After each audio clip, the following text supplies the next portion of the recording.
તો કેમ છો તમે બધા મજામાં જશો તો અમે આજે જઈએ ક્યાં જઈએ તો આજે લઈ જઈએ દશામાની શાંતિ લેવા અને આજે ડેકોરેશન કરવાનું બધું સામાન લેવા માટે હા સિટીમાં જઈએ. સિટીમાં જઈએ એટલે જે બધી વસ્તુમાં જઈએ ને બધી વસ્તુ અમને મળી રહે. એક આ એક્ટિવા એક પેલું એક્ટિવા પછી જઈએ મેટ્રોમાં. રેડી થઈ ગયેલા રૂમ. હા ચાલો હેડો તો એક્ટિવા અહીંયા પાર્ક કરી દીધું અને હવે અમે જઈએ મેટ્રોમાં તો જો યુવન ક્યાં બોલેગા મેટ્રોમાં જઈને એમ કહે કે હું બ્લોગ બનાવીશ પણ મેટ્રોમાં જઈને બનાવીશ. અમે ટિકિટ લઈ સ્ટેશનના ઉપર તો આવી ગયા પણ આવતા મેટ્રો જતી રહી ને હું આવી ગયો તો કમ્પ્લીટ અને 15-20 સેકન્ડ ઊભો રહ્યો ચાલુ જ હતું જવાનું પણ આરે ને મોડા આવે ને એટલા માટે મેટ્રો જતી ને અત્યારે બે એરિયા ઉપર બીક લાગેલા માસીને બીક લાગતી હતી એટલે રેગ્યુલેટર પર એમાં બેવાનું બીક લાગે. હવે બેહી રહ્યા રાહ જોઈને આવો એટલે જઈએ.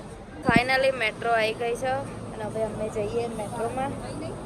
હવે મેટ્રોથી ઉતરી ગયા અને અમે અત્યારે આવી ગયા ઘી કાંઠા અને હવે ક્યાં જવું છે અમારા થોડી દુકાન માટે બી અમુક કસ્ટમર અમારા જે છે ને એમને ગિફ્ટ આપવા માટે બી કંઈક લેવું હોય તો વિચાર છે આપણે દક્ષાર બાજુ જઈએ પહેલાં લાલ દરવાજામાં જોઈએ કંઈ અમારા લાયક લઈ લઈએ ભાઈ જોઈએ દક્ષારમાં જઈએ ત્યારે મેં અત્યારે પહેલાં દક્ષારમાં જઈએ કોઈ ના લઈ જાય જો મારું ને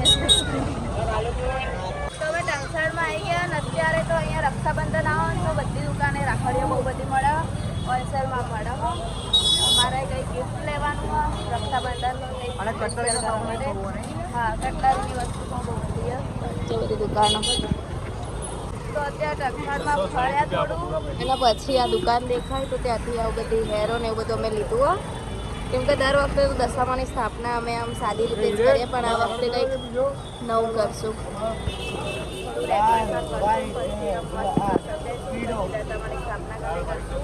તો અમે માર્કેટમાં ડંસારમાં ફર્યા અને પછી અહીંયા આસારવા આવ્યા ને અહીંયા આસારવા આવતા આવતા રાત પડી ગઈ અને અહીંયાથી અમે દશામાની સાંધણી લઈશું.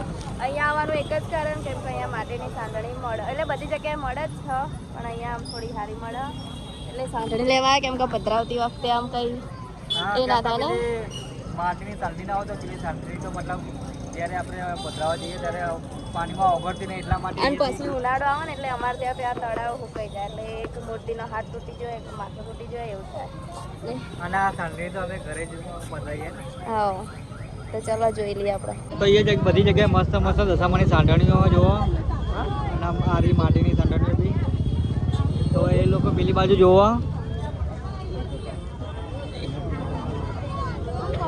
અને જોવો આવા હું ભાવ કરાયો આ બહુ વધારે ભાવ કહી દીધો ને પેલા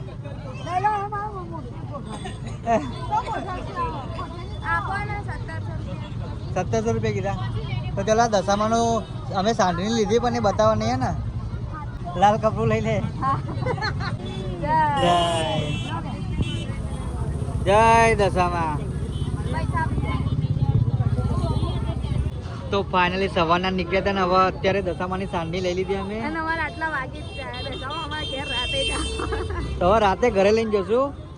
જો મસ્ત માટીની સાંધણી હતી હવે અમારા કઈ પેલી નહીં ને ટેન્શન કેમ કે પેલી બધી માટીની સાંધણીઓ હોતી નહીં એટલા માટે બહુ તકલીફ પડે. તલાવ બતાવવામાં અમે જ્યારે વરસ પૂરું થાય ને તને દેખાય એમને અને આ સાંધણી અમે અમારા ઘરે જ ડિલિવરી કરીએ. ચલો તો દશામાની સાંધણી લઈ લીધી અને લઈને નીકળ્યા ઘરે અને બધા થેલા હતા એ બહાર નીકળી દીધા. તો ચલો હવે જઈએ. તો ફાઇનલી હવે અમે ઘરે આવી ગયા. બહુ ટાઈમ થઈ ગયો. કેટલા વાગ્યા 9 વાગી ગયા ને મારા ઘરેથી 9 સાડા 9 થઈ ગયા. તો ચલો બધો ગાડીમાંથી સામાન ઉતાર લઈએ.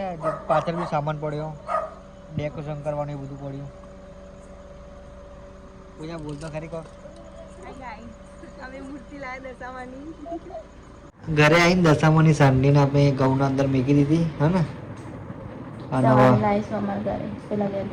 અને જો કાલે વ્રત એટલે 2 મિનિટ ઉભી જ બતાવી નહીં તું શું કરે વ્રત એટલે નહીં યાર આપણે હમણાં જ ભૂખ લાગતી એટલે વ્રત ને એવું કશું વધુ પનીર ચીલી મંચુરિયન રાય પછી મસાલા બધું લાવી દીધું સારું સારું ખાવાનું ખાવાનું એવું કોઈ ના હોય ખાવાનું તો હદ ને 10 દિવસ ને પછી તો ખાવાનું ને સાચું બોલ આપણે બહાર જઈને એટલે થયા કે વળત એટલે વાયલો અમારે લાવવાના હતા ત્યાં જે વાત હતું કાલથી એટલે અને અમે નકોડા ઉપવાસ કરીએ 10 દિવસ. તો ચલો બ્લોગ હવે એન્ડ કરી નાખીએ. હવે મસ્ત જમી લઈએ. તો આવજો અને બધા કમેન્ટમાં લખી દેજો જય દશામાં અને સપોર્ટ કરતા રહેજો તો મજા આવશે બ્લોગ બનાવવાની. તો ચેનલને સબસ્ક્રાઈબ કરી દેજો. બાય બાય, ચાલો આવજો.